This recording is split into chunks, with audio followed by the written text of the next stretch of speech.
Clap it up for the one and only Ryan Beck. Ladies and gentlemen, verily. Thank you, Matt. Welcome. I like that you said spit on it. You have to. Like we're cleaning it. We don't want to spit on it at all.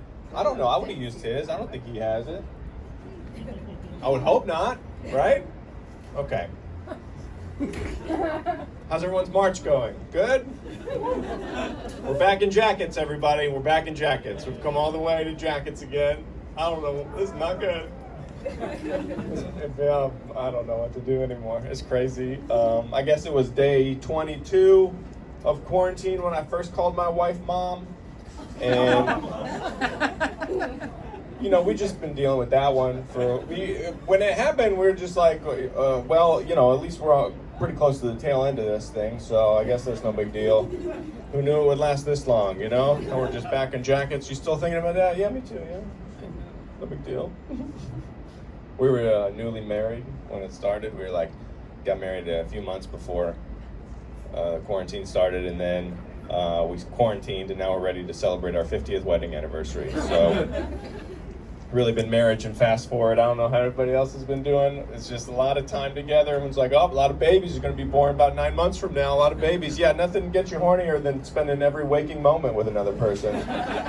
We're just really enjoying each other's company. I don't know, we just fart and eat pretty much. It's like it. Yeah.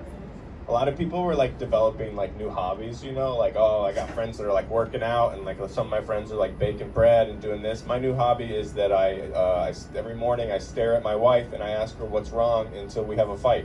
I didn't know that was going to be my new hobby, but that's, you know, that's where we're at, you know. She's like, I'm like, what's wrong? What's wrong? She's like, nothing's wrong. I'm like, what's wrong? She's like, this is what's wrong. I'm like, well, you know what? Our calendar was open, so I thought, why don't we just be mad all day? I'm trying to help us, okay? I'm trying to fill out our calendar. That's what I'm trying to do. It's a crazy time. Nora's talking about election and stuff, and I don't know what my parents, during the quarantine, we did like family Zooms. Did you guys do this? Where it's like the first, like, especially the first 6 weeks, everyone was like, family and friends are the most important thing in the world. And then after 6 weeks, every Sunday we were doing the family Zoom. 6 weeks went by, and then no one ever spoke again. Like it just completely dropped off. Completely. There was no like, maybe we'll just scale this back. Everyone in my family at the same time said, that's enough. We're good. We don't need to do this. 6 weeks for the quarantine, we're all like, oh yeah, family and friends are the most important thing. And then 6 weeks went by, we're like, what about TV and alcohol? Maybe we thought too much about family and friends. Perhaps TV and alcohol is our true family. Maybe that's what we should be doing. And I don't know, man. I don't know how. I feel like we're all about the same age here. I think you guys can understand, like, parents, man, you can't live with them. They won't stop voting. Woo! Just stop voting. If you're old, stop it. If you're not going to be around for the stuff, don't vote on the stuff. We have to live here. We have to live here. Stop voting if you are old. Old people don't think long term. They eat dinner at 4 o'clock. They're very right now. They are right now people. They're not here for the later, you know? If you're old, stop. I don't want to be ageist, but it's not a good idea for them to just drive cars or to vote. Too much control. They're not here for it. It'd be like if you're in your house and you're enjoying yourself, and then 90-year-olds, a gaggle of them, just burst in and they're like, turn up the thermostat. We're cold. And you're like, I'm totally fine. In fact, I'm a little hot. I don't want it to be. Turn it up. Why do I have to listen to you? Because we live in Ohio. And then you do that, and then they just die immediately from the heat. And you're like, well, now the thermostat's broken. I can't fix this. You know how you can't vote for the first 18 years of your life? Last 18. That's where I'm at. Last 18. We cut you off at 60. You make it to 78. We give you a bonus vote. We're not going to count it. We're not going to count it. Yeah, we counted it, Grandpa. We counted it. Great vote. Really good. Really good job voting. You want a treat? You know, like that. the back of the bus, or whatever you keep your grandpa on. I don't know. But just don't vote if you're not going to be around. Just stop it. Old people already have money. That's the problem. And they think they earned it. They're like, well, I earned my money. How'd you do that? By waiting for my parents to die. It's like, all right. Whatever. So that's what's going on a little. You know what's upsetting about it is like my parents, and I don't think a lot of people that vote for Trump are bad people. I think that their minds are poisoned by the internet. And I know that that's true because like I said, we're all about, around the same age. Like millennials, we're this old. This is how old we are going to sound someday. Remember when the internet came out? That's how old we are. We can say that sentence. Do you remember when the internet came out? We're going to sound very old when we're old, and people are like, you shouldn't vote anymore if you remember when the internet came out. What are you talking about, But we remember when it came out. And when the internet came out, everyone, like our parents, these people who are doing this now, were like, don't put your real name on the internet. You should be afraid of everyone on the internet. Don't trust anything you read on the internet. And now my parents are like, here's my full name, where I live, my social security number. I'm putting this on a website that ends in an X. Like, I don't know, my parents are sharing memes from freedom.guns.freedom.soaring-eagle-gif. How did you do that? What is this? It's fake. It's not. If it doesn't have a sports section, it's not real news. Like, you can't fake the score. We all know the score. You can't. The Bulls didn't win by a touchdown. Okay, we know. Anyway, I protested and felt good. I was glad to do it. I was happy to do it. It felt really good. I'm sure that a lot of you went out too and protested, and it's the right thing to do. And I'm glad that we took to the streets, and it felt great, right? You're out there, you're with a bunch of people, you're marching, you're chanting, you're inflicting change, and you got to walk really far. It's very far. I knew I had to walk. But it was a lot of walking, and it felt really good to go out and protest. It did, but there is no sweeter feeling than when the protest starts to turn back towards your house. That is a good feeling. It feels good to go protest. It feels really good to be on your way home. That's good. I was in the back trying to steer the crowd like, let's make a left for justice. There's justice on Eastern Parkway. Let's make a left. Just trying to steer the crowd, until you get too close to your house. You're like, all right, let's wrap it up, everybody. We got to get some sleep. There's a curfew. We'll do it tomorrow. Racism solved. I got a car in June, and it's the first car that I've ever owned in New York. And it's a weird time in the middle of a protest to get a car that is too big for me. I cannot drive this thing. It does not listen to me. I'm driving this car. I'll turn the steering wheel, and my car's just like that. We'll get to you in a minute. Like, it just doesn't listen to me. I don't feel safe driving this thing. I'm driving it through the tight streets of Brooklyn during all the protests. It's bad time to start learning how to drive a big car, because everywhere that I would turn, there'd be someone in the middle of the crosswalk with a sign that says Black Lives Matter. I'm like, I agree. That's why I need you to get out of the street. Get out of the street. I don't want to drive through a protest, fuck around, accidentally get invited to the White House, and like, I don't want to be here. I don't want to be here, Donald. I didn't ask for this. My car's bad. Invite the car. I don't want to go.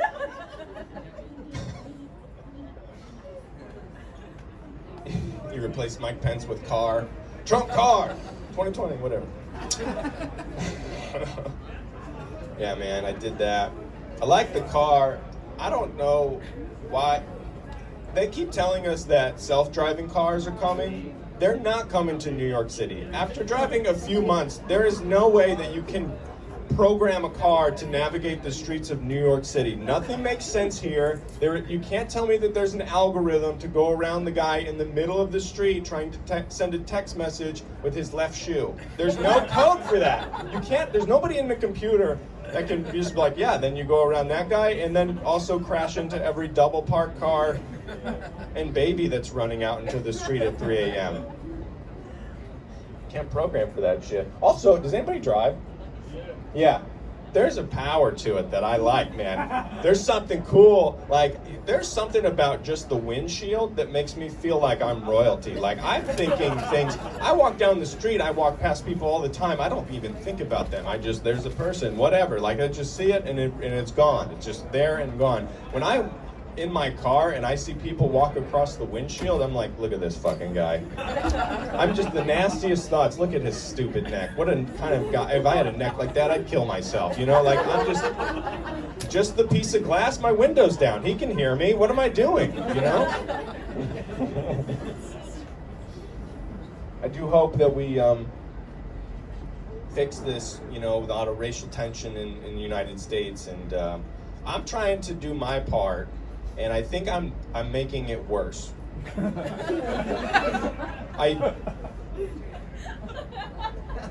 White people, obviously, historically, been very bad to black people. Now I'm trying to fix that, and I don't think I'm doing a good job. Like, historically, black people, you know, feel invisible. I'm making a lot of eye contact. I don't think that's helping. I'm holding doors from like 200 feet away, like, come on in here. You know, it's really bad. So I think I just got to scale that down and treat people like normal. So we're getting there. You know, it's a process. We gotta learn. A lot of eye contact. You feel invisible now? You're like, this is not good. I gotta walk this one back. So. Isn't that bullshit? We still had to pay taxes this year? Isn't that crazy? They're like, yeah, we pushed it back. You didn't push back the disease. We're still in that. What do we gotta do? I'll tell you right now, if your accountant is not just some dude from Trinidad, you're not gonna get the full refund. Woo, baby. I had this guy, he hooked me up. Are you kidding me? At one point, he stopped our meeting cold and he said, look at me. Look at me. Do you have any offshore accounts? First of all, thank you so much. Thank you so much. I mean, you're looking at all the money we keep onshore and you think that there's more off the shore. That is, wow. I'm pretty sure that it's all onshore. Yeah, it is onshore as you can get. Thank you. And that's so flattering that you would ask me if it's onshore. I know it's on, I don't even know how you get money offshore. Like, do you have to swim to it? Like, everything I have has been onshore. I only earn money on the shore. I mostly stay on the shore. I spend money on the shore. But I was just so flattered that he asked me, the guy with mustard on his shirt, that just asked if he could write his dog off as a dependent. Yeah, it's offshore.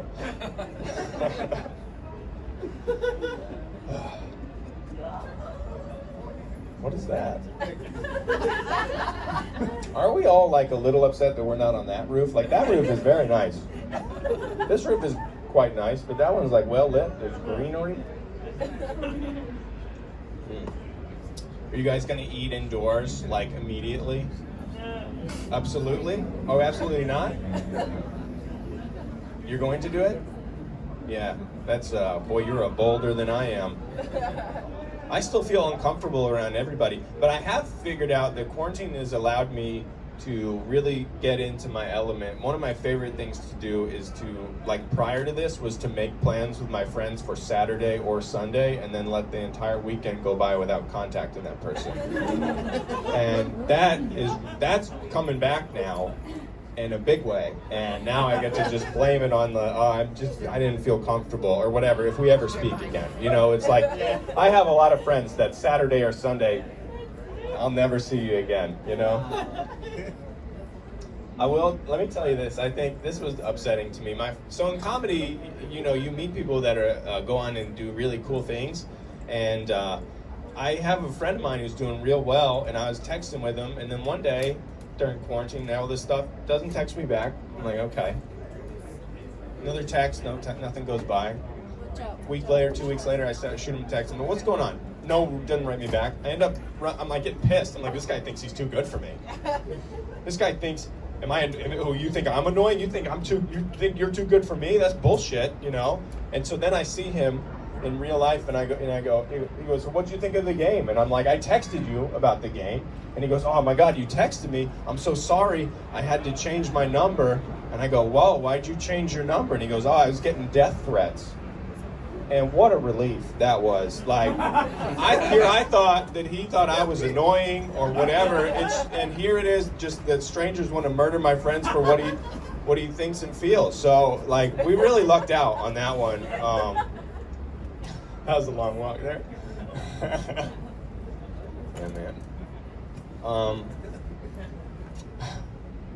I will say, gosh, I want to tell you something. I want to do a new one. That was a new one, obviously. You could tell. We all knew about that. Actually, let me tell you this. I would rag to my parents a little bit. I don't think that they're bad people. I really don't. I think that they're just getting old, because last time I was home, I asked my dad what he wanted for his birthday, and he goes, I think I just want to be buried in the backyard. I'm like, on the day? Or like, what do you mean exactly? And he goes, no, at the end of my life, I want to be buried in the backyard. And he goes, his exact words were, I want to be buried in the backyard. That's illegal. Don't tell your mother. Got it. So the game plan is you die, we hide your body, and then lie to mom for the rest of her life. It's like, yeah, that's pretty much it. You know, I'm like just going to be out in the backyard digging a hole. The neighbors think I murdered him. My mom comes out. Have you seen your father? I'm like, you might want to take a trip around the house. I'm pretty sure he's around here somewhere or whatever. I'm Ryan Beck. Thank you, everybody. Have a great night.